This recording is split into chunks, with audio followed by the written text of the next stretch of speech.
Yeah, hello everyone, and welcome to the Hardcore Metal Detecting Radio Show. I'm Derek Asklar, and Craig Talley is on the line here. We'll be hosting the show tonight, and I can see chat's already jumping up there. I got Bill Marsh on there, and Mark Hoover's already logged in. If you guys would like to get onto the chat line to talk to these guys, you can get on there through the Spreaker.com website, and just look under Hardcore Metal Detecting and click the comment. And you have to be logged in, but you can get on there and chat with these guys. And hi, guys. I see them saying hello to us. This chat is pretty awesome, Craig. I like it. But if you want to call in live, you could do that at 352-504-4170. I am in my office with my squeaky chair. So if you're squeaking and rolling, that's me doing that, Craig. So I don't know if they can really hear it over the show or not. But tonight's kind of theme is adventures we seek. A lot of us in the hobby, for those people that are just kind of tuning in and maybe not into metal detecting yet, but thinking about it, with the metal detecting hobby especially, it's led into a lot of stuff for Craig and I, and for a lot of guys out there. We've been involved. We get involved in a lot of different aspects of the hobby, whether it be starting up Facebook pages, groups, forums. Like the radio show here that Craig and I started up almost 3 years ago, I guess now. We never. I know Craig thinks the same way I do. I usually say I, but I mean me and Craig. When we got involved with Bliss Tool metal detectors about, I guess, Craig, 5 years ago now, something like that. Yeah. That was actually it started a little bit. When did you start the forum? Oh, that was in 2012 or 13. No, 12, I think it was. 2012 in June or July. So that's almost 6 years. So yeah, it's about 6 years, I guess. It seems like we both got pretty much the same, the Bliss Tools at the same time. And yeah, it was right when it started coming into the country, when they were being available in this country for the most part. I think we were one of the first 25 guys or something to have actually get the machines on the first order there, and we've fallen in love with the machine, and still machine's top notch. It does what it says it'll do. We've made a lot of great finds with it. A lot of people have good solid product and really like it. And where this is kind of going, guys, I got some news. It's good in some ways, bad in others. You got to chase adventure. You never know where it's going to lead you. Not all adventures lead with something, end up with something good. Sometimes, it turns out wrong or turns out bad. And, you learn from it. And as far as Bliss Tool goes, we've made a lot of friends. A lot of people in the hobby. We've gone to hunts. We've, traveled. I've traveled to Bulgaria and learned how to work on the machines and stuff like that. And, where we're at right now, like I said, the machine is solid and everything. We're not, Ahmed and I aren't seeing eye to eye on some things and business-wise. And I just felt like it was time for Craig and I to step back from Bliss Tool. It's not because of the detector, really. It's just, attitudes, latitudes, however you want to put it. It's not going in my idea of a positive direction as far as business goes. So, I guess I hate doing this, Craig, but at any rate, Craig and I have talked about this. You guys are my friends. I mean, Craig and I, we like talking with you guys twice a week, and we've been doing this for a while. And your opinions matter to us. And, I'm having to Craig's been on board with this before I even was, but it's time for us to step back from it. It's just not going in the direction that we want. My question to you guys is this. We are going to first of all, we're going to be pulling down the website and the forum for right now. But we will be I'm trying to think of the word, I guess, reintroducing our videos and our information about the Bliss Tool in a different format, more personalized for Craig and I, and for our guys that are involved in the forum, and you know, all the information on there will be transferred also. I needed to do this and take this down because I'm pretty much not going to be the authorized distributor for the U.S. or Canada. I am still the authorized service center for the Bliss Tool metal detectors. But my question was this, and Craig, I didn't even clear this with you yet, I don't believe. My question to you guys, what do you think as far as the service center part of it? I mean, between you and I mean, I'm going to take care of you guys. I mean, anybody we sold the detector to, anybody who buys one, I mean, obviously I can do this without being an authorized service center, help you guys out, change batteries out, that kind of thing. What do you think? Should I stay the authorized service center for Bliss Tool metal detectors? I'm kind of leaving this up to you guys. I'm on the fence about it. It's not that, it's more for you people that are our customers, that are our friends, to offer that service. I have no problem with that. It's also, you know, kind of limited to what parts I can get a hold of. I have a lot of them, so I mean, most of the basic fixes I can do here. You know, you don't have to answer me tonight, guys. You know, if you want to message me, that's fine. But I think I'm going to kind of leave it up to my friends to decide, because I'm really kind of, you know, Craig, I'm on the fence about it. I'm aggravated because of the business point. You haven't told me about that part. Yeah. But just thinking about it, it's kind of like our content. That's why you're closing it down, because it's our content. We've spent a lot of time and work doing this, and we haven't gotten paid a bit about it. I mean, well, yeah, and so, and it's it's the same thing with. I think you have a valuable tool here, in the United States, and I think Ahmed should be paying you to be the service, some kind of contract to be the service person here. Right. I think that's the only way it would be fair, really. Mm-hmm. And guys are saying that's just my opinion. Yeah, but these guys are, pretty much Mark and Bill and Bob, they're doing what is right for you. Support our decision either way. And the reason I ask you, it's not that I can't make a decision on this. I get frustrated because, it's my credibility. It's Craig's credibility. And if I'm working with somebody that is not on the same level as us, in that aspect, it frustrates me and it ticks me off, and I won't sacrifice my credibility for anyone over this kind of stuff. I mean, I've always, we're straight shooters. We always have been. And we like, metal detecting in general. Every metal detector will find you something. This detector offered and still offers a lot of possibilities as far as settings, as far as the way you can hunt this machine. It's a doggone good machine in that aspect. But when you're dealing with personality conflicts and, like Craig said, a lot of stuff we do and have done is being looked at around the world. The sales in other countries are a lot better because of what we've done. And we didn't do it to gain anything. We just, we wanted to premiere a good detector.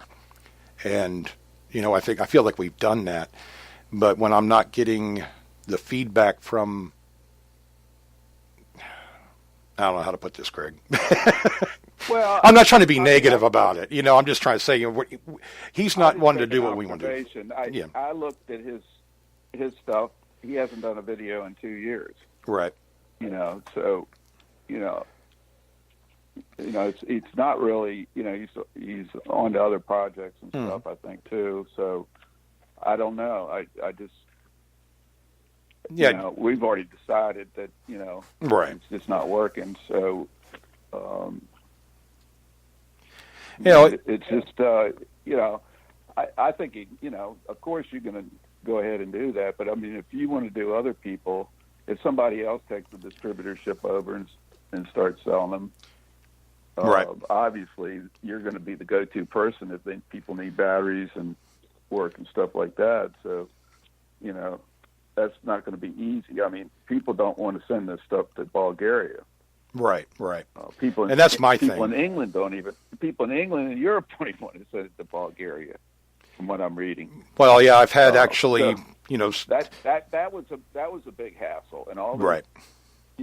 charges and stuff, and it was just one thing after another, and it just that's Well, that's what frustrated me to begin with. About a year and a half ago, 2 years ago, I got several phone calls from the UK, of all things, calling me on my cell phone, and a gentleman that needed to get service on his machine, and my hands were tied. I could not work on his machine, even if he sent it to me here in the U.S., because I wasn't an authorized service center for the UK. That fell onto Darren Groves, which, he had to step back because of health reasons and stuff, and they had to deal directly to Bulgaria, which they had to ship there. I never wanted my guys, over here in the States to ever have to worry about that in that aspect. So I guess I can say I can work on these machines for you guys, and I will, regardless of what decision Ahmed makes. But it was kind of put to me that I could be I wouldn't be a sole authorized distributor, but I could still order from him and stuff like that. But that I should keep all my material up because I work so hard on it. And well, that's, to me, that's not kosher with me. That's not essentially, oh, here, give me all your stuff and let me make more money, and you're just going to help me. A red flag went up when I heard that. It's like, he's worried about our content, because we got the best content in the going. world. I mean, yeah, and they can actually understand us. Mm-hmm. Yeah, it's not all about it's not about the money for us. I feel like I need to step away from this because I like metal detecting in general. I love metal detectors, and a couple of people mentioned on here already about marketing other brands and stuff. Guys, to be honest with you, in the aspect of actually selling, being a distributor is a tough job, and dealers deal with this too on a different level. But when I don't know if this is what is making me happy, anyways, because this has been a lot more stress than I like to put myself through, because I am worried about my customers. I am worried about people that deal with me. My word is everything, and I try to follow through, and I always have. Craig has too. I mean, when I say I mean me and Craig both want to make sure that, hey, they're getting a good product, they're getting good customer service. And that's the reason I brought it up tonight on the show, because this is just one more adventure that I've been on that, that I've enjoyed for the most part. The physical, as far as going to these hunts and meeting you guys and hunting with this machine and everything's great. But the business side of it, I don't know. It's just not me. I'm not, I guess you may have to be more cutthroat, Craig. I just can't be like that with people, salesman wise. Well, we've learned a lot about it. I've been in business before, and I learned along the way how cutthroat business is in general, especially when you're dealing in a competitive market. Plus, our market is small, and the machines are expensive, but there's not there's a limited amount of customers, Oh yeah. It's a niche hobby, it's not like fishing or something like that, it probably is, much bigger. Mm-hmm. But a lot of people say, oh, it's a wonderful hobby, but the business part can be pretty cutthroat. Yeah, it's the dark side to this hobby, and I've always said that. As far as dealing with, anytime you're trying to market a product and advertise a product and stuff like that for people, regular people, and I call all you guys like regular people like us, to try to do that, it takes a lot of not only the dedication part of it, but financially. And, I'm not prepared to do more than what I've done already. I just can't. And, you have to have help. You've got to have people that can get in there that are just as involved as you are to make a product great. You can have a great product, but, to make it great to other people, you have to have help, and well, Craig and I, we didn't want to go that route with it. We want to kind of be more involved in the actual metal detecting and reviews and testing, and because that's what we shine at. That's our niche. We're good relic hunters.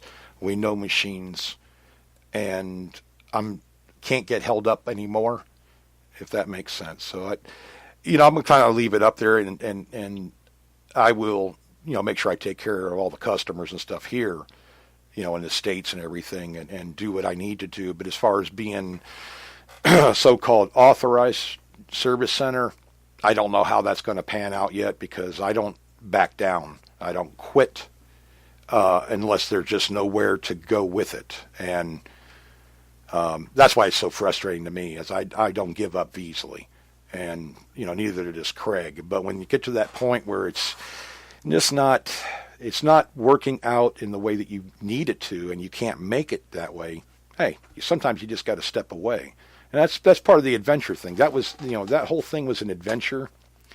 And, it had a lot of good points to it. But, we've also grown, just in the radio show alone, and with the hardcore metal detecting, we've made more friends in metal detecting in general, but especially with the show, than I ever thought. I mean, people say you can't have, friends in the internet, on the internet or whatever. I beg to differ. I mean, I travel halfway across the country to see some of you guys and to hunt with you and everything else. And you know what? I haven't barely hit a bad person in the bunch, maybe 2%, if you want to call it that, Craig. But, hunt with Bill Marsh and I hunt with Mark Hoover and, a lot of these guys. I mean, Michael Boyles and Tom Bunch and Bill Pendergrass. And these are all guys I probably would have never, ever met if we hadn't been involved in metal detecting somehow, some way. And, a lot of them listen to the show and everything. And, your opinions matter to me. They matter to Craig. So I just needed to tell you guys that I wanted to be straight up. We haven't pulled anything down yet. We're just going to put it in the maintenance. There is, however, a silver lining to all this, because we have 3 more projects we're working on now that we want to release, but we're just not to that point yet. They don't deal with the sales and stuff like that. This is more for the our community, and metal detecting and other hobbies. So we're kind of taking a different path. It's kind of funny, Craig. It's just kind of. Well, I have to say, since Derek made this decision, and I kind of saw it was coming, his whole, he's been depressed. I mean, a little bit, Yeah, big time. And I mean, I could tell something was going on, when he was going to tell me, that he was going to, stop being a distributor. And, his whole demeanor was, so upbeat compared to what had been. I mean, his back, but, he was like the old Derek again. Yeah. So my wife said too. I think I say this is a, I mean, I haven't talked to Pauline about it, but, she's happy too. I mean, yeah, it's kind of a relief almost, I think, for you, I haven't felt this good in a while. But at the same time, but at the same time, you've done everything you can. We both have, it just hasn't worked out. And that's what happens sometimes, and business is hard. You've never really been in business, as far as this kind of business, No. I've owned trucking companies and expediting companies, and, I've traveled around mission trips to Nicaragua, this and that. I do all this stuff because it's an adventure. Like it's different. Sales. This is sales, and I was in sales and, tennis rackets and repairs and stuff. Right. And, there's about, there's some, I ran into some bad customers, nothing could please them. I mean, most people were all right, but then other businesses, try to undercut you, until the point where nobody's making any money, We got killed by mail order back in the old days. All of a sudden, Oh yeah, yeah. And all the tennis shops went under. They just couldn't. They couldn't make enough money. Couldn't compete. The rent went up at about the same time too. Mm-hmm. My right at the end, my rent, they were going to triple my rent. After they've been going up 5 or 10% every year. Right. The one. So, what? it's now the internet has pretty much killed off retail. There's most of the stores are online now. They're not even Right. physical hardly anymore. Well, you either got to adapt or you're out. Is what it amounts to. And this credit. I'm big, and you guys know I'm big on credibility. I mean, even in videos and stuff that we do, if you're having to, I'm not going to say lie. If you're having to fudge stuff here and there to make something look good, that kind of thing, you have to think about the ramifications of it. I think that's why I love Blissful so much, because the Blissful detector, never even had to think about lying. This metal detector does what we say it'll do, and it does more. And Craig and I have talked about this many times, where you guys really only know 50% of what this detector will do, unless you've had it for many years and really understand what you're dealing with this thing. It is special. It is a special detector. And, I can't see it. I'm not going to stop using it by any means. I mean, I own 3 or 4 of them, and everything from the V2 up to the V6, and I use every single one of them.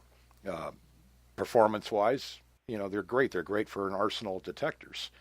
You have your go-to detector, and then you have detectors that you use for certain situations, and this is definitely one of those for me, anyways. So it's not we're going to stop using them and stuff, but we are. I am actively reviewing a detector now. Like I said, last show I don't want to really give the name out just yet. This is a detector that has a lot of potential, and it's going to be very versatile. It's going to be cost effective. There's 3 models, and I think you guys are going to be excited about it, because I've been excited about it since I pulled this thing out of the box the other day and put it together and charged it up. I was like, this thing has a potential of being pretty doggone good from what I know about it right now. Now, I haven't field tested this thing real hard yet or anything, but when I do, the agreement that I have is I can make videos about it. So I'll definitely let you guys know about it. I have no dog in the race, so to speak. This is not something we're going to sell or carry. This is just a good detector, and I think you guys are going to really like it. So it eventually leads in different paths. I mean, like with the radio show, with this new community we're starting and stuff. I think it's going to fit in well, and it's going to be a lot happier for us. Because you're right, Craig. For over a year now, I've been so depressed, and I don't get like that usually. I'm usually trying to be always upbeat and stuff, but when you feel like you're doing everything you can do and you're just not getting anywhere at all, and it gets frustrating.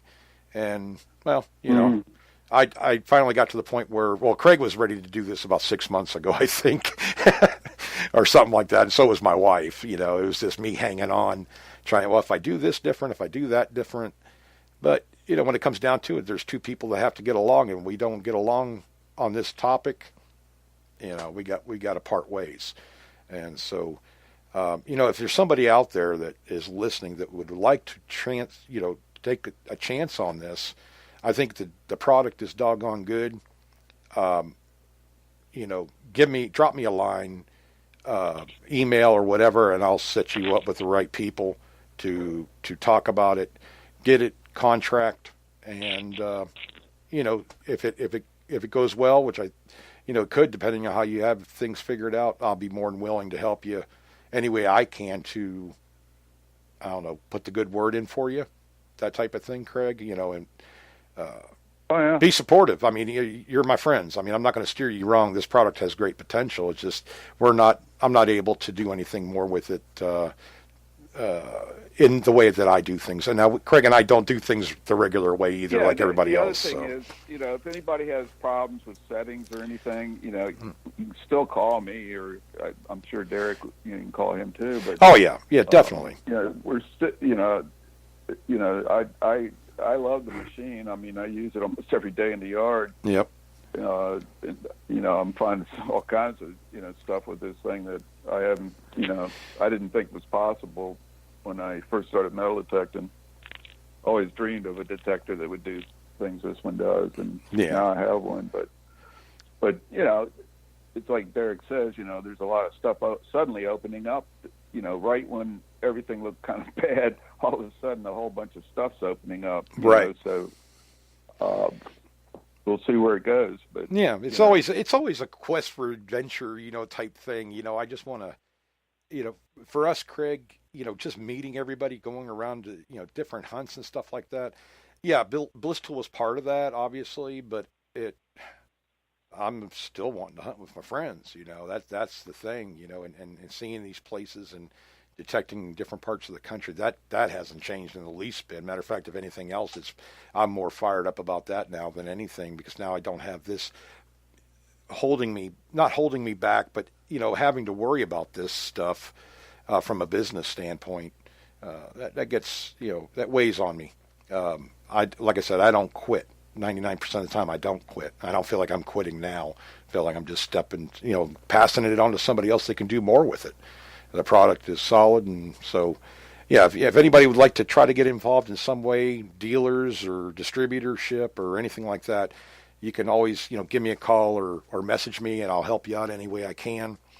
And, we'll kind of go from there. But I wanted to announce that for you guys.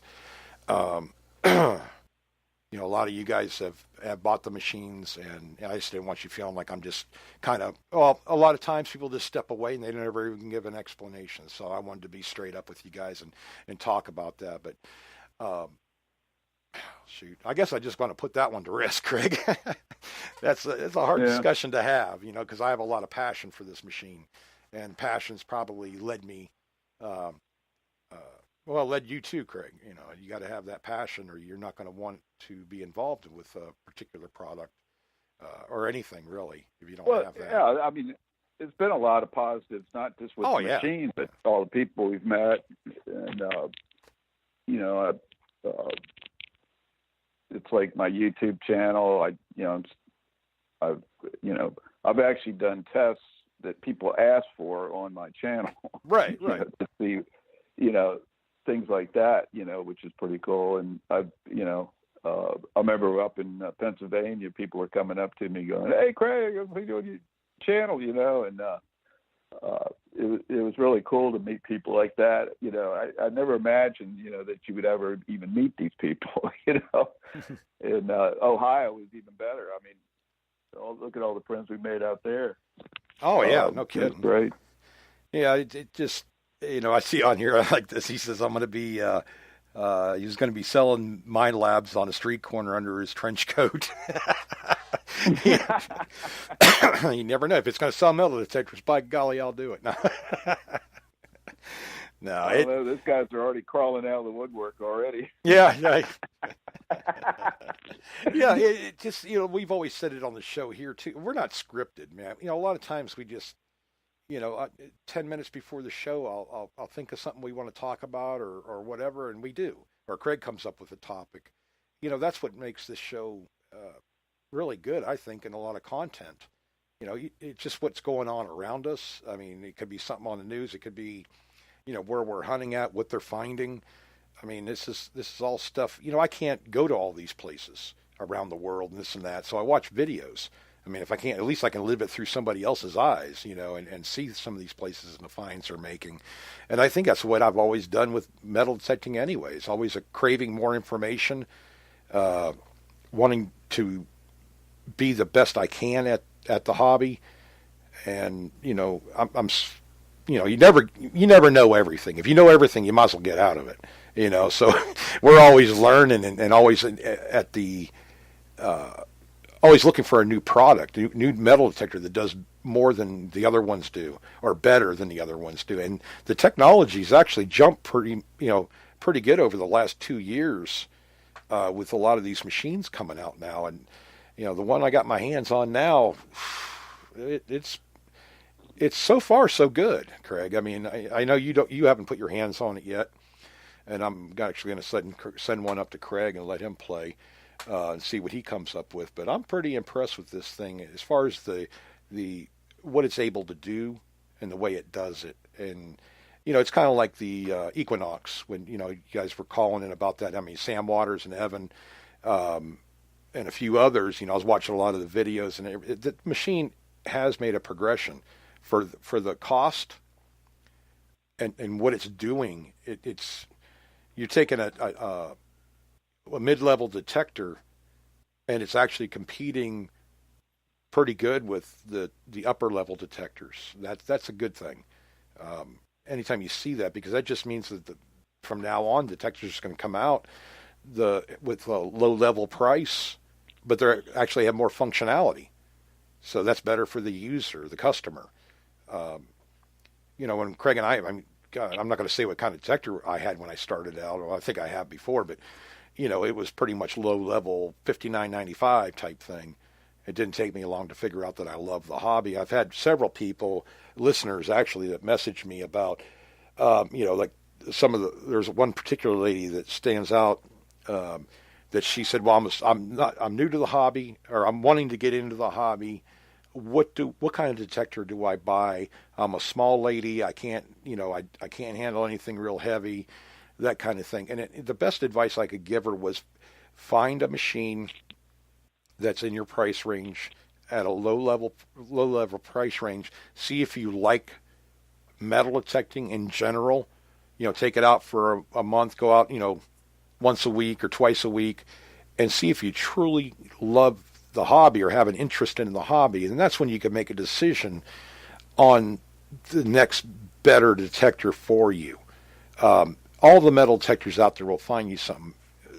It's just that, as the prices go up, as the functionality goes up on the detector, you're going to be able to find stuff a little bit deeper, better target separation.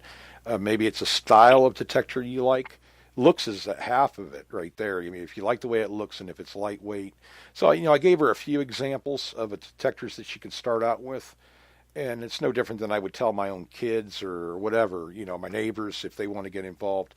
I don't think I've ever told anybody they had to buy, like a bliss tool when they've never owned a detector. I've had guys call me and say, look, I'm buying one of your detectors. I've never held one in my hand before, ever, any metal detector.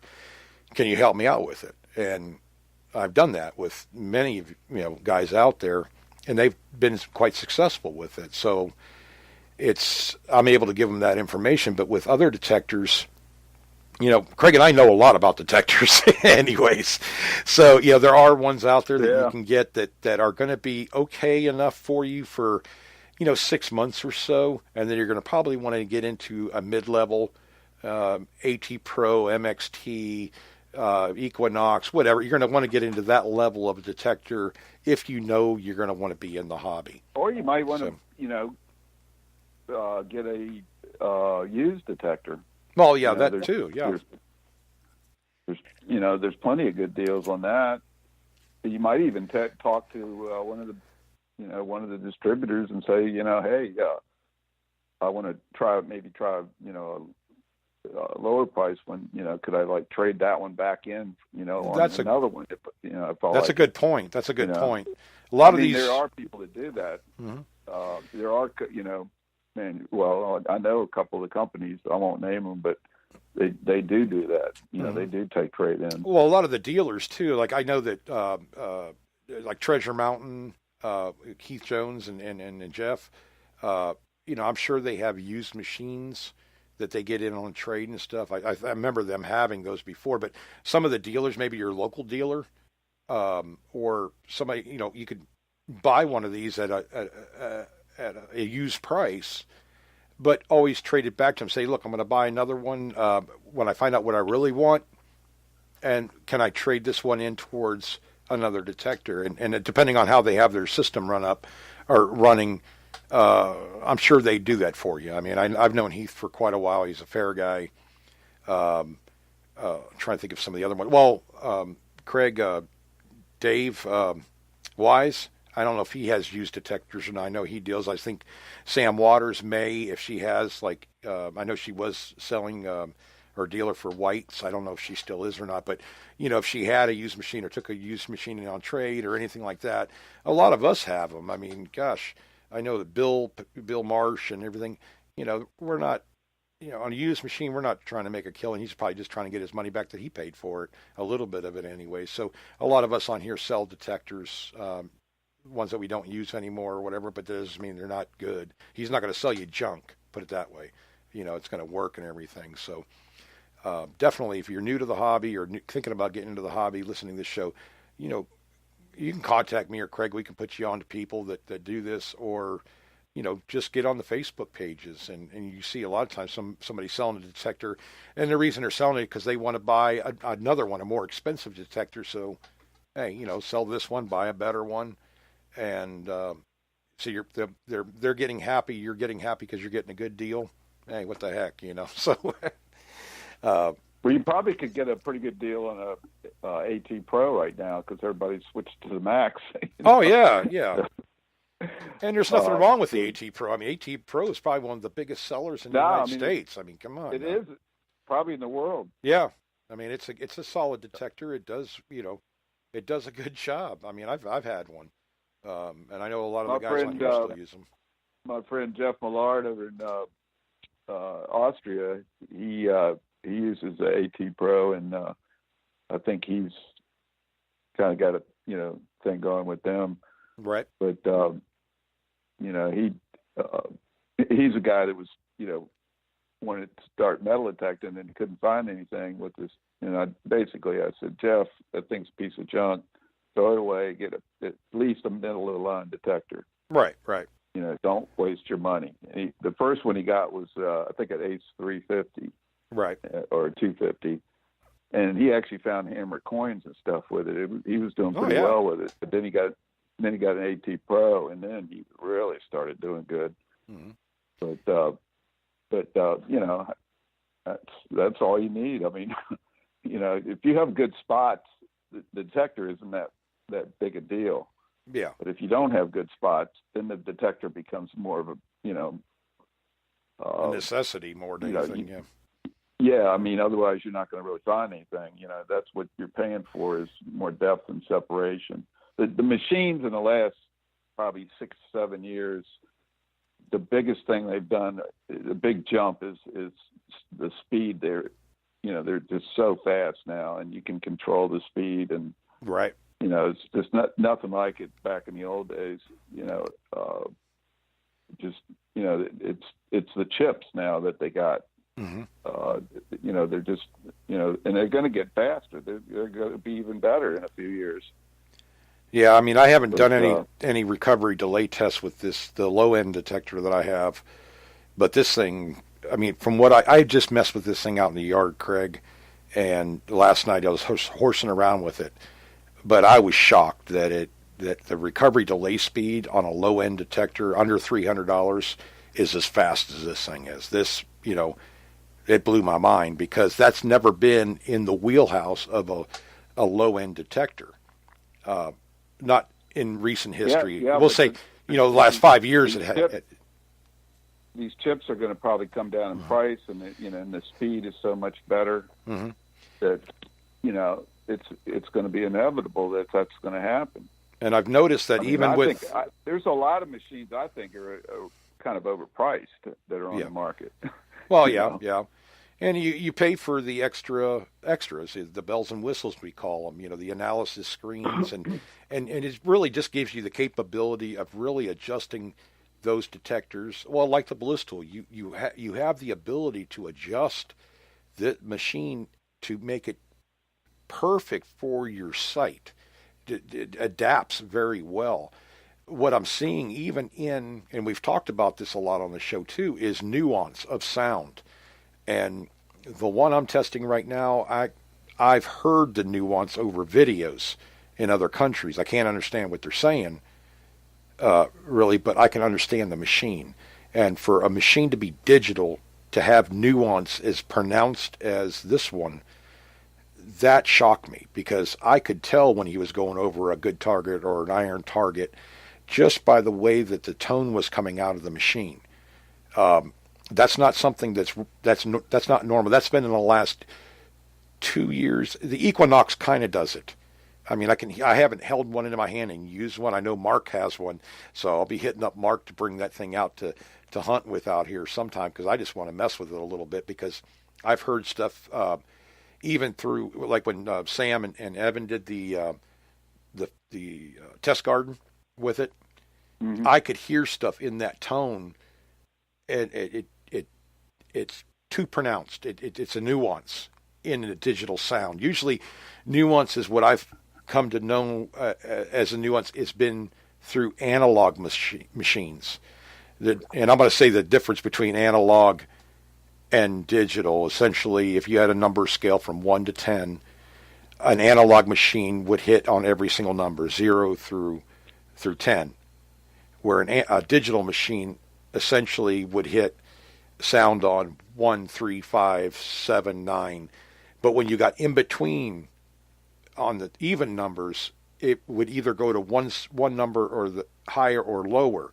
You couldn't get that nuance in between as easily. But in the last year or two, Craig, these machines seem to be getting smarter, or they've made them smarter with these chips and stuff. They've been able to simulate that somehow, or the detector is able to do that. That's important for a person that is really into the hobby, that really wants to get the most out of their machine. A lot of these low-end machines I've seen guys use them and work wonders with them because they understand what they're using and they're understanding what it's doing, and they're able to make the few adjustments that they can make actually makes the machine better. And it doesn't sound like a lot now for the newbies in this hobby, but the guys with 2, 3, 4 years experience on up, they understand what I'm talking about. The machine does something different than other ones that they've used. So, don't knock it's getting to the point, Craig, where you can't really knock a machine too much on the price of it, because this, as circuitry and everything becomes cheaper to produce and being able to incorporate it into a detector, the price is going to come down. The production costs are going to come down because it's not... Well, also competition. Well, yeah, competition. And there's a lot of that going on.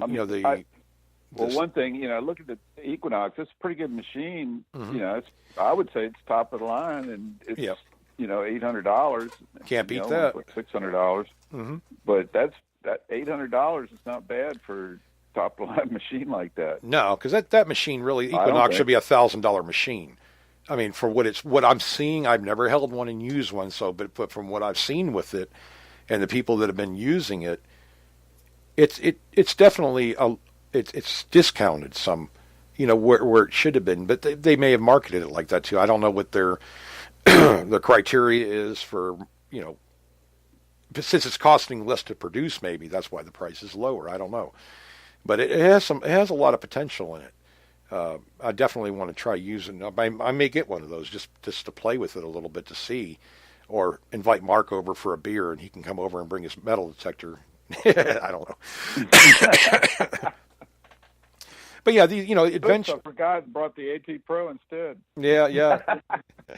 Well, see, Mark didn't do bad with that either. Me and Mike Miller and him went hunting in here and in a spot that, well, we didn't know what we were going to find one way or another. And, Mike Miller, pounded out like 24 bullets, different kinds and arrows. But, Mark found a lot of stuff too, just different kinds of things, but the detector hit it. I mean, that's all that mattered. I've always had the opinion that if you're digging non-ferrous items with your metal detector more than nails, hey, you got a detector that can discriminate out, some of this iron better. You're digging items, not, even if it's can slaw, even if it's pull tabs, anything non-ferrous, gold, silver, copper, brass, gold, whatever, aluminum, that's all non-ferrous. You don't want to dig a lot of the big, the iron, the nails and stuff like that. So if you have a machine that could separate it out and you can understand what it's doing, hey, why not learn that machine all that you can and get the most out of it? And when you hit that point where you say, it's just not, it's not doing everything I want it to do, I'm going to need to look for another detector. That's when you start investigating. And I've always said this, go and talk to people that actually use the machine, not necessarily a dealer, like a sale, like whatever, a big box store or something like that. If you want an honest opinion about a detector, talk to your friends. Some of your friends might have this thing, or somebody online.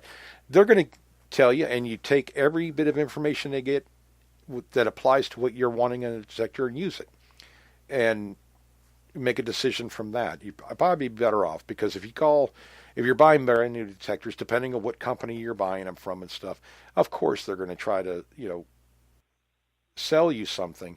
But whether they use it or not, what their opinion, if you don't use a machine, you know what I mean, Craig? You can't give somebody advice on something you haven't actually taken out and used quite often. You know what I mean? If you're using it, then the information becomes a lot more feasible or legitimate. It's just not about the sale of the detector. So don't be afraid. I mean, you can ask any guy that uses a AT Pro, for instance. Any of these guys on here, if you asked them what they thought of it, what it does good for them, they're going to tell you. They're not going to pull any punches. And if something they don't like about it, they're going to tell you that too. And that's just going to give you more information to make a logical decision. And that's what you got to do. I see, when I started, when I got these machines and I started looking at videos. And they were only in foreign countries for the most part. I saw something in this machine. I couldn't understand what they were saying a lot, unless they had some English printed out on the screen. But you get to know what you're looking for in a machine and what it sounds like and what it's doing with this person or that person. It doesn't matter if they find gold. Don't fall into that trap where it's all about, oh my God, I just bought this detector and I found a $20 gold piece. And it's like, okay, great. You made a great find, but it's not that the detector found it. You did. It's not. Don't base your purchase on a find. Base it on what the detector does overall. And that's the way I've always done it. I mean, it could find, hordes of coins, but, when you're talking about something so huge, most detectors would have got it to begin with. You know what I mean? Yeah. But, you're looking for depth. Yeah, you're looking for... I saw this one, one guy that took the Equinox to a park, mm-hmm. and he found a couple wheat pennies, and then he found about 50, modern coins. Right. And he found some junk, and I think he found like 2 bling rings, and nothing good. Right. Except for a few wheat pennies, but I thought it was an honest test. And, it was. And some of the wheat pennies were pretty deep, mm-hmm. and made a good signal and everything. And I was reading the comment. I always read the comments, see what people are thinking, and it's about 3 or 4 people said, "Man, I wish you'd gone over some silver," And yeah. I was like, God, come on. Yeah, you don't get it every day. I thought that was a pretty honest video. When I see a guy, the first coin he digs is a gold ring or a gold or a silver coin, right. Right away, I think it's probably about 90% bogus. Yeah. Now it might not be, but that's just what I think. Well, I think too, Craig, you said a mouthful when you said he found a couple wheat pennies, he found some clad, he found, if he digs a barber quarter, awesome find. But what else did he find in that trip? And I don't care about seeing Lincoln pennies. I don't care about, because these are all items. Yeah, we don't outwardly go looking for Lincoln pennies, but if we're hitting pennies and we're hitting dimes and they're at somewhat of a decent depth, and you can notice the recovery delay and what he's digging, if he's digging it out with, like, there's nails around it, these are all positives. You look at the whole picture, the whole shebang, because every time you go out metal detecting, you're not going to find a gold ring. I mean, God bless you if you do. I hope you do. But, a lot of times we go out hunting and, we don't find anything of significance at all. but we still had fun metal detecting. That's it's like arrowhead hunting. These guys go out looking for arrowheads. I mean, they're not finding arrowheads every time they go out. They probably get skunked more than they find, but they still have fun doing it. And that's the kind of attitude. If I see somebody finding a lot of different stuff, I'm happy with the results of that detector. When you started getting into hunted out spots, and yet every site is not hunted out, but it may be hunted out for the detector that you're using. It may not have the capability of getting any more depth or any more target separation or whatever. So you go to a different detector that runs a different frequency or does things differently, is more powerful in some way or shape or form, and it brings that site back to life. Because don't you, when you really hit a site that you found tons of stuff on over the past 2 years, I mean, old stuff, new stuff, whatever, and all of a sudden it dries up, and you get another metal detector that can actually help you find more stuff there, hell yeah, take it. Because you had fun on that site for 2 years. Why not hunt it for another couple of years? Depending on what the technology allows. A lot of the guys I know have many detectors, and they use all of them. I mean, Mike Miller is a good example. He uses the CZ21. He uses the Bliss tool. He has Excalibur. Tom Jones is another one. A lot of these guys, they don't only use one detector. It depends on what kind of hunting they're wanting to do. And that's why you have other detectors in your arsenal. I don't know. It just makes sense. I mean, you wouldn't take a 22 to hunt bear. You know what I mean? You got to have the right equipment for the right job. So I think that's what if you're open-minded enough to learn, or not say open-minded enough, if you're willing to learn your machine and get all the use out of it you can, all the performance you can out of it, that's a positive thing. Because metal detecting, yeah, the detectors are different, but I'd say at least 50% of it's human. It's you. If you're not working the detector right, properly, if you're not using within reason the proper settings, if you're not swinging right and you're missing spots, it's going to affect what the outcome is with that detector, what you're finding.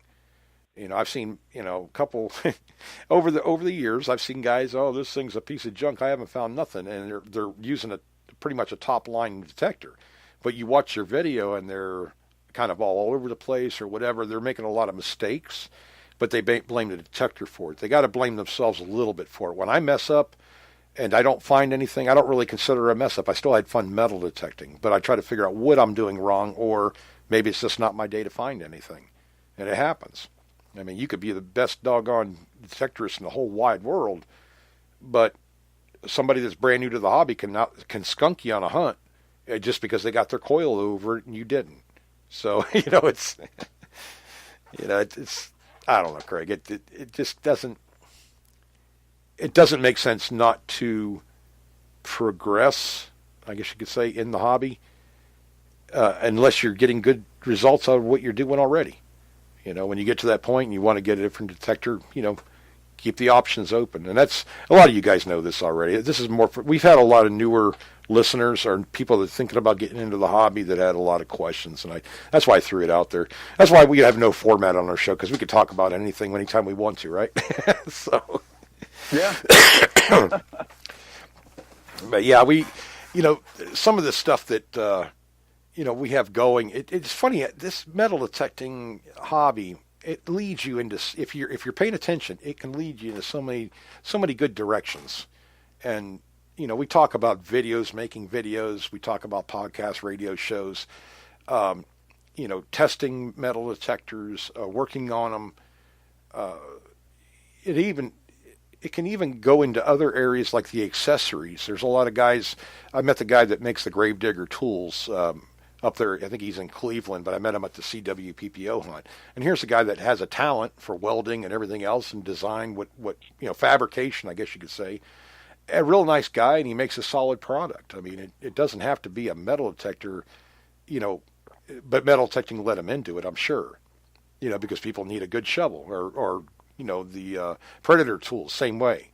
He wanted a strong shovel, something that works, something that was dependable, durable, hey, they made a great shovel, but it goes, pinpointers, a whole 9 yards, even apparel, boots and stuff like that. A lot of, I could say a lot about boots alone, Craig, because I've gone through so many pairs. But last year I bought a pair of these Thorogood boots, but the only thing I did was broke a shoelace in this thing. They have not split, they haven't broke down, and I beat the heck out of a pair of boots, man. But so they're right on the same level as Red Wing boots, as far as I can tell. I mean, the leather's all good on them and stuff. So buying quality, I think the boots cost me a little over $200. But when I consider I've already had them for a year, and usually I buy a pair of boots every 6 months because they fall apart. Like $50 pair of boots or $60 pair of boots, they just don't last me because I'm really hard on stuff. It it just makes sense to spend the 200, and if I can have them for 2 or 3 years, I feel like I've done pretty good price wise, and I think these things will last me at least another year. I don't see them falling apart anytime soon. They've been, all the seams are good and stuff. So quality, a lot of times you got to pay for. We talk about that with headphones, pinpointers. I mean, you can go to Harbor Freight and get a $15 pinpointer, and I could tell you right now that unless they've changed something, the on-off button or whatever is going to break on it or whatever. It's not going to last you very long, and it's not going to do as good of a job as say a Carrot or a Detechnix pinpointer or the White's pinpointer. They're not going to be able to. The performance is not there on that low end pinpointer. So spend the extra money and basically you pay for what you get. Right. In most cases, you do. I mean, there's a few products out there that are overpriced that don't do the job, but most of them, you get and it comes down to who's using it. I know Bill, but I always bring up the Root Assassin because I think it's so funny. You think just by the name Root Assassin, it's going to be devastating on roots, and he bent it the first day.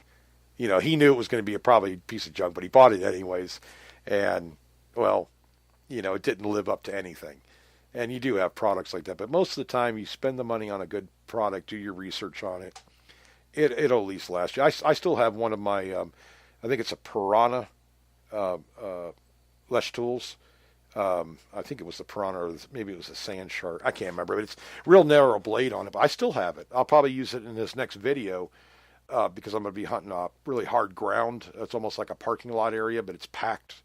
I'll be able to drive that into the ground. It has like a 3-inch blade on it, 3-inch wide blade. But it's, man, I tell you what, I've pried up concrete blocks and pipes out of the ground, and I've used it for so many things that a shovel wasn't meant to be used on.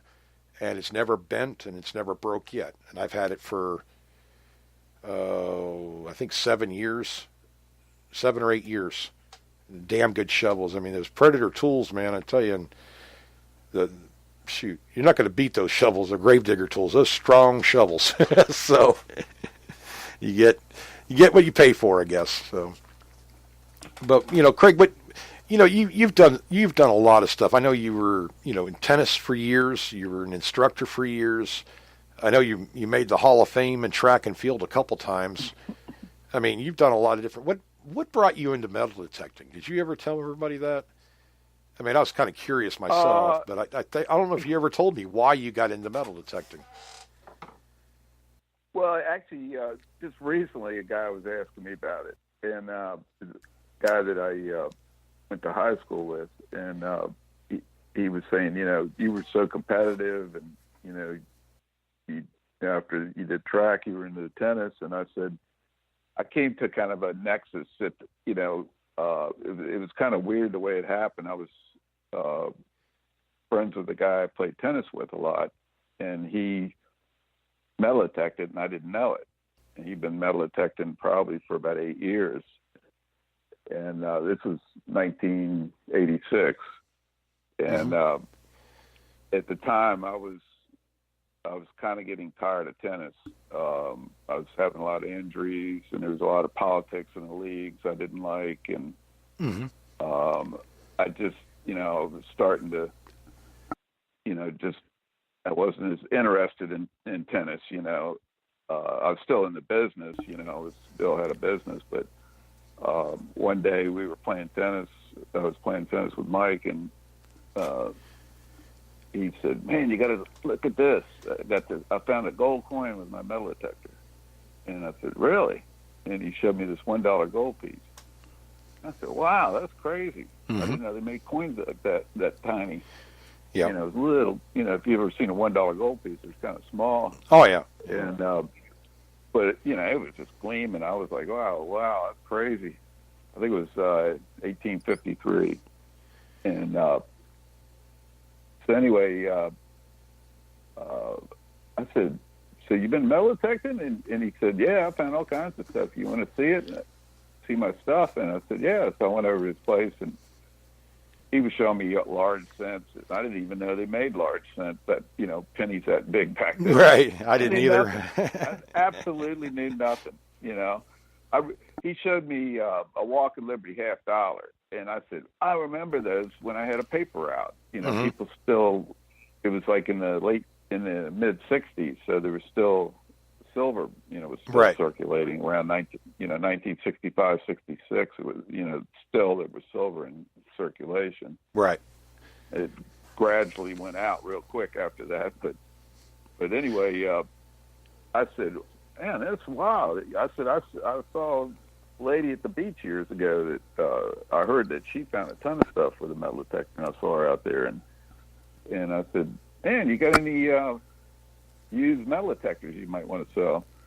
So he said, "Yeah, actually I do. I got a Royal Sabre Tesoro."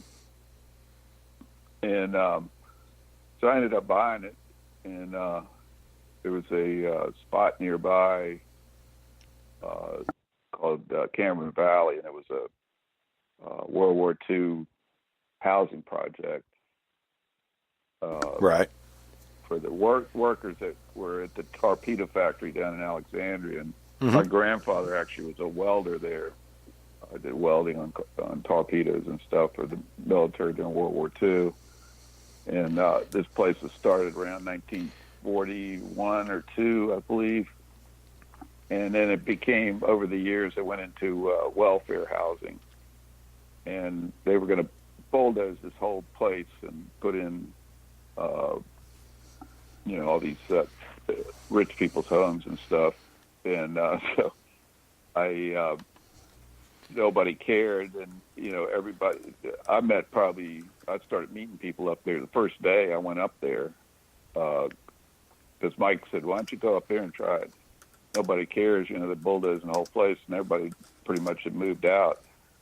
So I started along the curb, and I found a few, regular pennies, and finally I found like 2 wheat pennies. And first thing I learned was I needed a better trowel. The thing was killing my hand. I was almost getting like a blister, and I ended up bending the thing.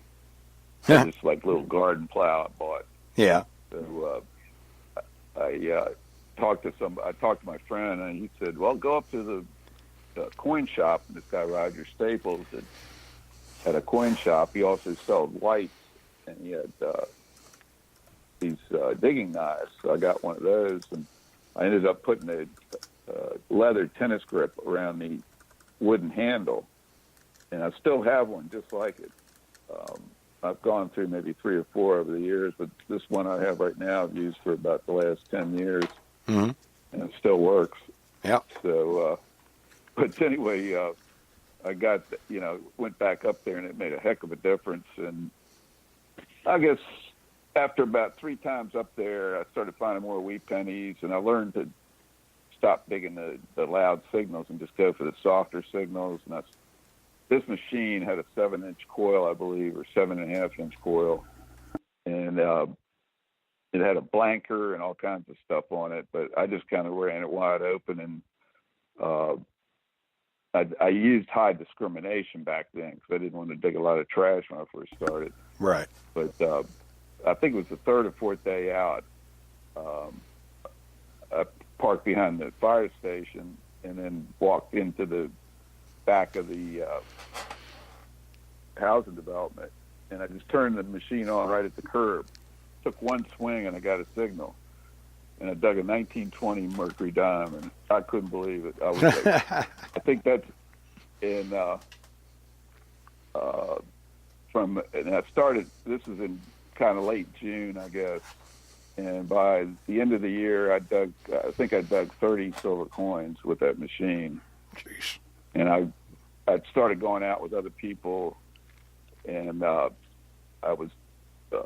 decided I had to have a better machine. This thing just wasn't going very deep. 4 inches was about as deep as I could get a dime, and it was soft, very soft. Right. And well, back then that wasn't too bad. I mean, really, back then it was pretty good, actually. Yeah, I know it. But then I switched to this Techmatic 7800 Mark I or Mark II, and it had a U handle on it, and it had tone ID and a meter. Mm-hmm. And it also had I think that one had a 7.5-inch coil, maybe 8. And then I got an aftermarket coil. It was a 10.5-inch. And man, I was thinking dimes at 5 inches with that one, Mm-hmm. a bigger coil. Right. And I started, having days where I was digging 3 and 4 and 5, silver coins a day, at this place. And I dig, there was a lot of days I dug over 100 coins. And well, that just goes to show technology, though. The technology jumped a little bit. But I suddenly realized that I didn't care about tennis, playing tennis anymore. And a lot of my friends, they were like, "Man, what's wrong with you? We haven't seen you, playing tennis." And I go, "Oh, I've been going out melloteching." And they go, "What?"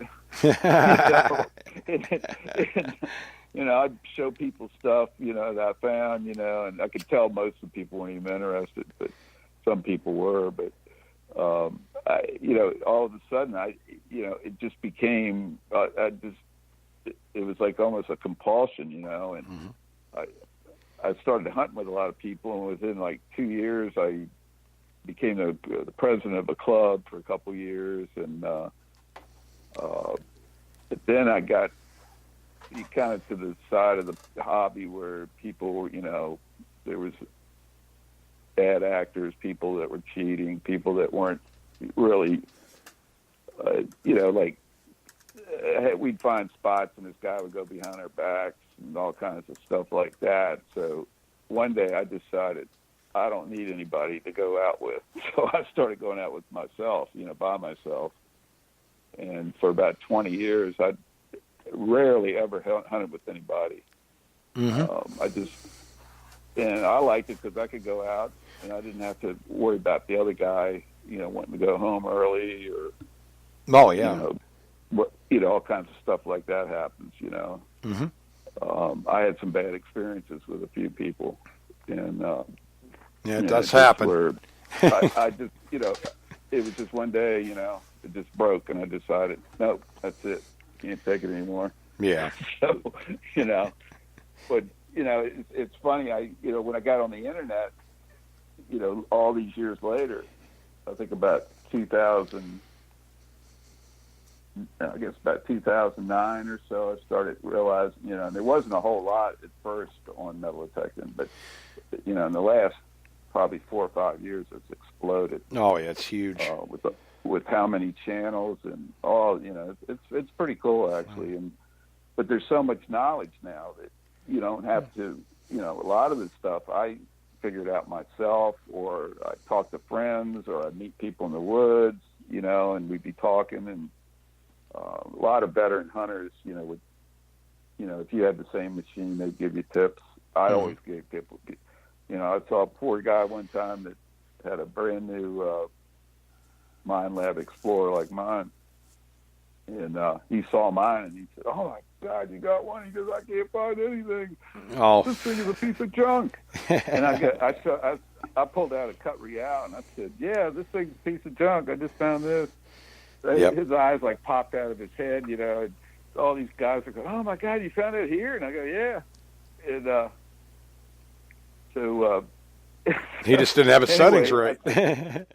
yeah, so I said, "Here, let me see your settings." And I said, "Man, you got this thing in preset."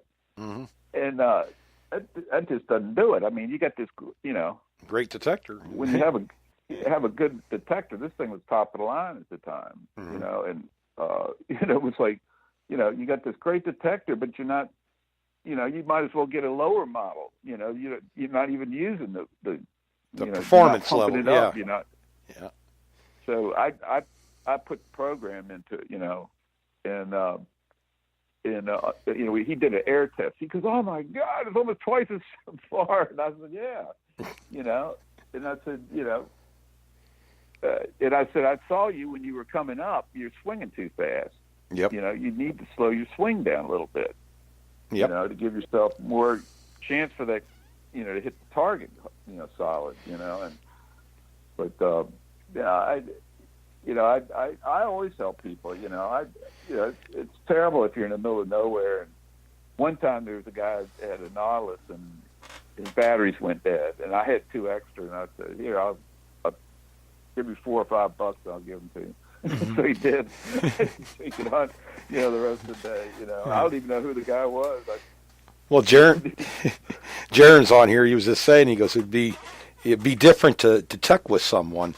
It's different in, well, Craig, you know, when I hunt by myself a lot. I mean, unless I, you know, invite Mark over or Mike Miller or whoever, but hunting by yourself is a totally different experience. In a lot of ways, I don't know. It's, to me, it's more, in a way, more adventurous. But on the other side of the coin, hunting with a group of people, man, you can learn so much, even as an experienced hunter.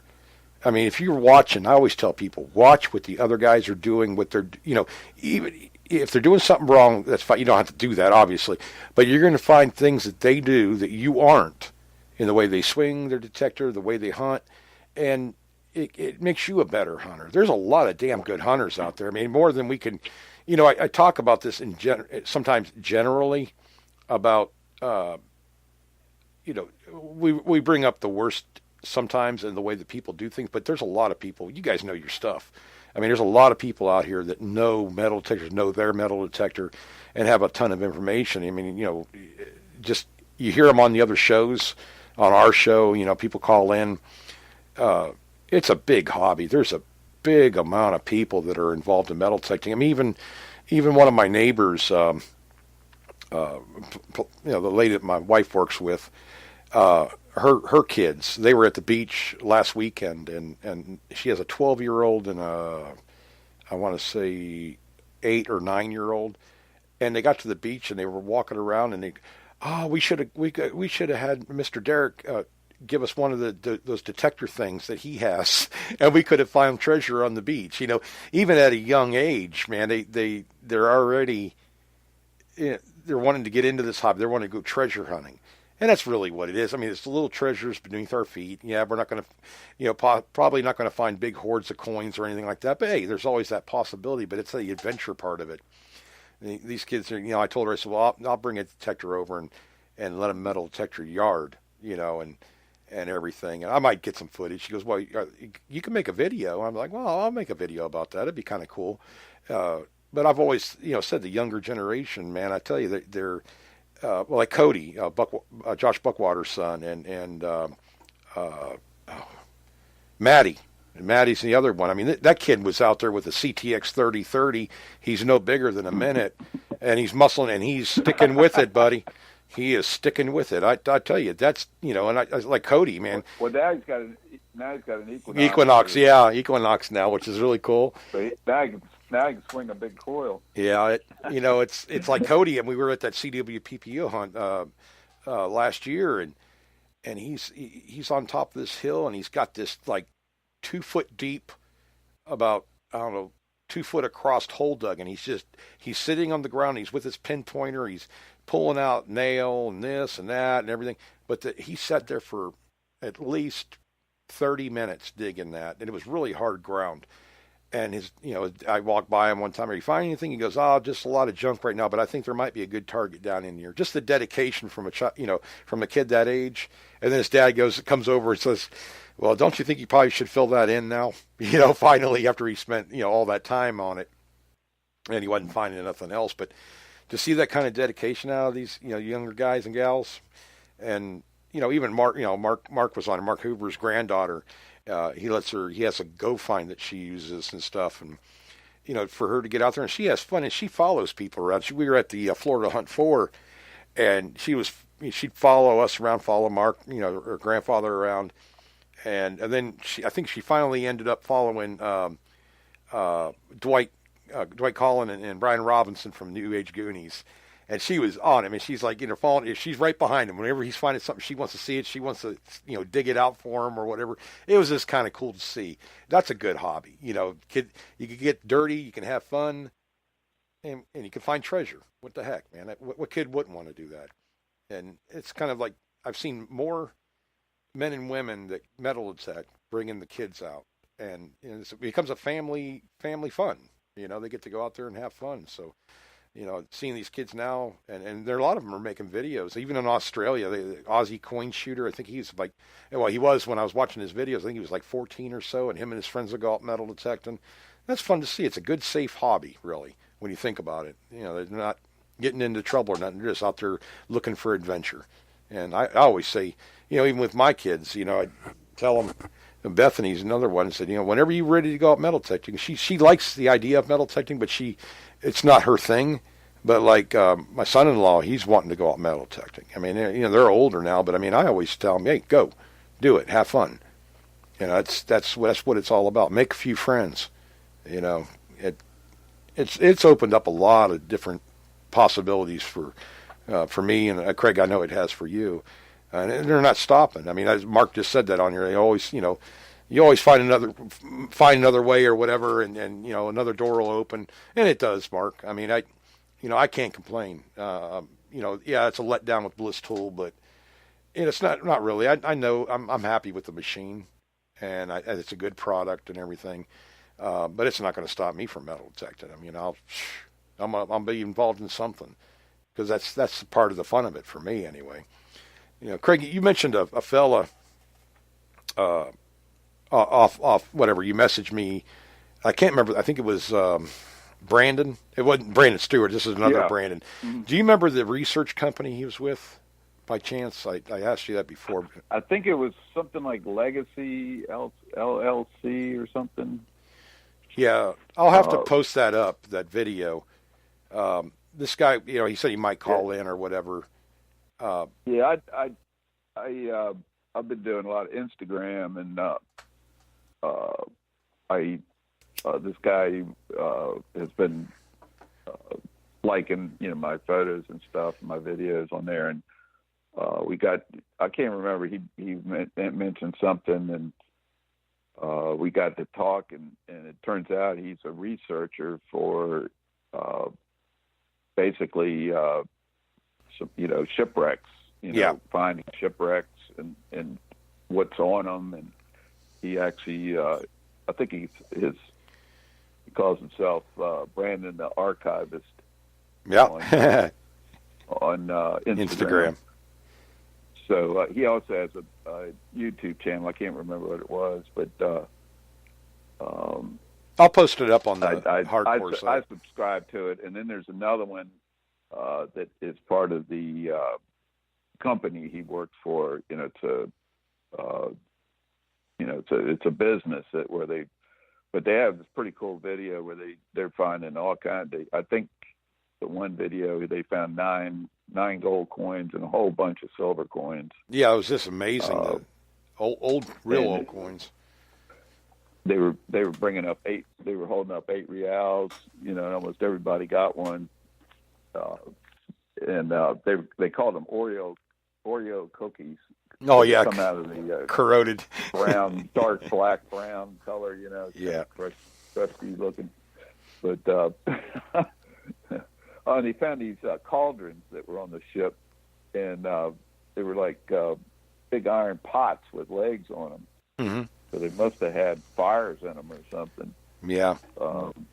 I'll post that video up, Craig. If I think I have it on my messenger. 3 of those.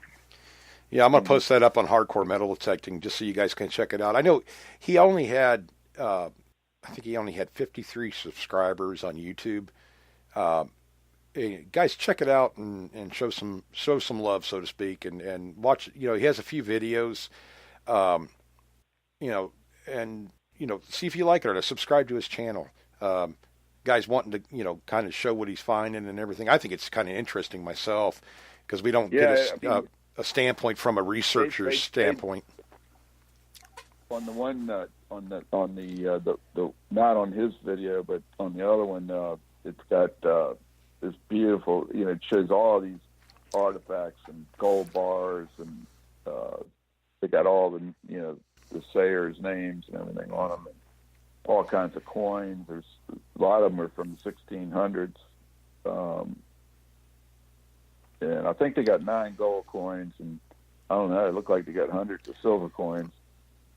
Yeah, there's not a lot of narration. Cool. It's not a lot of narration in his videos, but the scenery, and he has like when they're on the ship, and it was just kind of neat videos the way he was doing them. They're not typical, but I think they're worth a look. I'll put it up on Hardcore site probably this evening or maybe tomorrow, and let you guys check it out. We got to support each other, and what we do, and maybe you can help him out a little bit or whatever. I think he's here in Florida. I was telling Craig maybe I'll see if I can meet up with him somewhere. Because I'm kind of interested. I think we all have that shipwreck. Finding a shipwreck would be kind of awesome, anyways. But just the how he's doing, what he's doing, that kind of thing. I think it's pretty interesting. It might be a good radio show. Maybe I get him to call in and kind of tell us what he does and everything. And I told him to call in, and he said he probably would. So maybe he'll call in next week or something. Oh yeah, but, that's cool. I'll and if you guys too, go ahead, Craig. Sorry. Anybody wants to call in like that, that has something going on, you can promote your business or your YouTube channels and things like that. So there's no problem about that. Oh yeah, definitely. And we were, we're I think we're all interested in this kind of stuff, obviously, or we wouldn't be listening to a lot of these shows and doing a lot of stuff we're doing. But if you ever have like we've had Mark Hoover on here, we've had Brandon Stewart, I always tell them, hey, promote whatever you're involved with, your channels, your YouTube channels, your websites, whatever, and get the word out. That's what it's, maybe it doesn't interest, me directly, but somebody out there may be interested, and I'm always looking for different adventures to get involved with. I've been doing this, these arrowhead hunts and stuff like that, and I'm not finding much, but I'm having fun looking for this stuff. But if you're into some other hobby, outdoor adventure hobby or whatever, and want to call in and get some feedback, or maybe just give us some information and stuff, and your YouTube channels and stuff, feel free to do that, man. It's what it's all about. It's just being part of a good community, right? So yeah. Craig, I'm thinking about wrapping it up for tonight. Well, it's still we're still over 9 o'clock. We should just say it's an hour and a half show minimum. But that's usually what it is. Yeah. And sometimes it runs to 3 hours, but very rarely.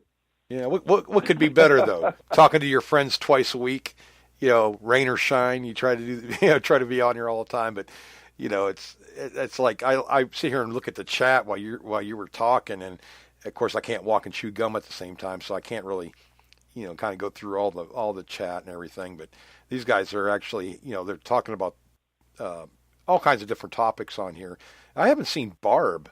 I did post up one of Barb's videos on Hardcore Facebook page, and I thought it was very well done. I like the way she does her videos, Craig. I don't know if you had a chance to watch it yet or not. Yeah, I watched quite a few of hers. Yeah, I mean, everybody has their own style, and that's what I love about the metal detecting videos. You're not getting the same old cookie cutter kind of thing like you do in other, not other hobbies, but you know what I'm saying, Craig? They're not all the same kind of content.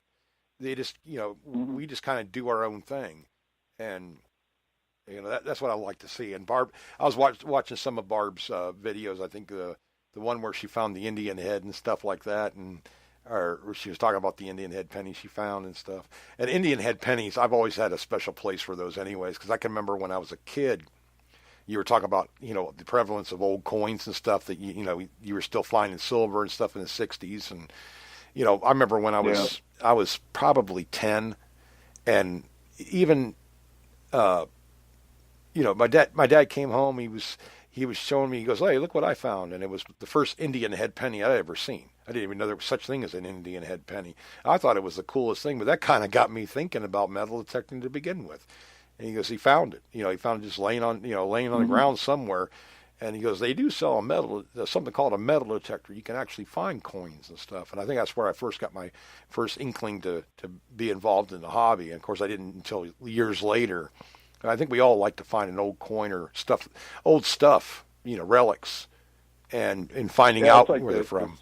the second silver coin I ever found. I found right on the sidewalk in front of my house, and it was a walking Liberty half dollar. Jeez, It- you guys and these and half some dollars kid or kill me. something. Yeah.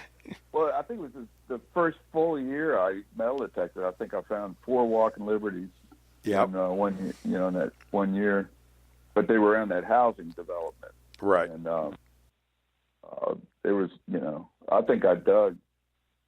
God, I can't remember how many. Probably 300 silver coins. I think, close to 100 1 year out of it. Second year I hunted, I think I got 100 silver coins, or 99 in 1 year. And I think my record was about 177 in one Wow. year. But, I I didn't even tell you about this, Craig. I acquired a 6-foot showcase like you'd find in I guess a jewelry store or a pawn shop. It's big glass topped, well, glass front too, and I got it free. And I was like, man, I don't know if I could fit this in my office or not, but it actually did fit. I actually loaded this thing by myself and everything. 6 foot long, about I will say 2 foot deep, and about, I don't know, three. No, it's higher than a desk anyway. It's higher than a regular countertop. But I got that thing home and got it in my office. I had to replace the wheels on it because it's actually on rollers. But I have it halfway full already, and I still have a ton of relics. But I thought it was neat. I'll get some pictures of it and show you guys because I put up like all the patches and stuff and stickers like Dirt Pirate Detecting and Ventures in History from Mark Hoover and the CWPPO stuff, the DIPA Hunt, and the stickers from Dave Ettinger, or just anything you guys send me. I've been putting it in there with my relics and everything. I think it looks pretty cool. But some of the stuff you gave me, Craig, like the remake of the breastplate. I thought I put everything in there. I was just, I haven't filled it all the way up yet, but I wanted to do something to kind of show off the finds and stuff to, friends, family, whatever, they want to see it. But I bought a lot of those. Well, I don't know what they're called. The little show boxes, like you gave me, with the breastplate in it. I can't remember what they call them. I don't know. I guess, but I have those in there with like all the shadow boxes or whatever. I have those laid in the bottom of it. And a few American flags, the old bottles that I found, some of the gifts, like I said, and from like the CWPPO sticker and stuff. I just put everything in there, just lined it up. It kind of looks pretty cool. I have to get a photo of it. I don't know how well it will turn out because it's glass. Glass case, obviously, whether the photo's going to turn out good or not. But yeah, that's what I've been putting everything in there. I've never had a showcase this big, but I put it up in like picture frames, the deep picture frames that put coins and stuff in there. So I'll get a photo of that and put it up too if I can get a decent shot from in here. But yeah, that's something I came across, and I don't even know how much these showcase cost. If you were to buy one of these things, it's probably crazy priced, but this one's solid. You just come across things that people want to get rid of, and this place I got it from, they wanted a smaller showcase, and they were just going to literally throw it away. And I'm like, there's not even a board or anything rotted on it. I had to replace the wheels only because the wheels were older and they were small. I just put bigger casters on it. Is all I did. It's like $5 or something to do it. But it turned out pretty good. I'll have to get a photo of it. Show you guys. I got my Stealth Figure Nation Live Free or Die magnetic thing on my refrigerator. I just got for being a Patreon on Patreon with them. Oh, that's cool. Yeah. Pretty cool. Yeah. Yeah, I do have. I'm going to put some gift packs together too. I think I got a lot of little things in here. I probably can, I got some patches and stuff and stuff like that from Bliss Tool America and stuff. I may start sending these out a little bit here in the near future. Just if you guys want some, give me a buzz or message me or whatever, and I'll put a little prize pack together for you. We usually don't do that here on the show, but yeah, I think you guys will like some of this stuff. But yeah, the stickers, they're awesome. I mean, Barb sent that Dirt Pirate detecting patch, and then Dwight sent me this New Age Goonies stuff, the stickers and the pins and stuff like that. Dave Ettinger he sent out him and Linda sent out a bunch of Christmas cards this year. They're pretty cool. I have that in there, and of course, I got one. Yeah, they're pretty cool. I like that, Dave. By the way, I don't know if you saw. I didn't see him on there tonight, but even the Dippa Hunt, our vendors, whatever patches or whatever, I have those in here. I wanted to put the hats in. I got a lot of metal detecting hats that been given to us and stuff. Like Chicago Ron sent me some stuff, and so I'm gonna get this stuff put in here somehow or another. And I didn't want to put too much in there, but it's actually looking pretty good with the amount of stuff I have in there. I still got about a quarter of it to fill yet, but yeah, it looks kind of cool. I don't know. Try to get a decent shot of it, but at any rate, buddy, probably going to wrap it up for tonight, and we'll be on Saturday night at 8 p.m. With another episode. I don't know what it's going to be about yet. If you guys ever want to be on, just let me know, and we'll get you put on here as a guest, or even, I think we need to do a guest host. That sound good, Craig? Let one of you guys host the show. Any topic you want to talk about, metal detecting, treasure hunting, or whatever, and pretty much give you the reins, and you guys can try it. I mean, this is something fun to do. It takes a little bit to get used to, but heck, I'll work all the controls and stuff, and you can kind of lead the show the way you want to. I think it'd be kind of different and fun. Not necessarily have you as a guest, just as a guest host, and see where you lead the show. It takes a path of its own anyway, so I think it'll be fun. Excuse me. But anyways, guys, check us out on Thursdays and Saturday nights at 8 p.m. Eastern Time. You can check us out. We have the Hardcore Metal Detecting Facebook page up and running still. And we still have our other stuff, our forum and everything from Bliss Tool is still up. I will be, like I said, putting that into maintenance pretty soon. Don't worry about your content. I'm going to save everything I can save and move it over to a different venue. And, one that I think will be a lot more user-friendly, new age kind of thing.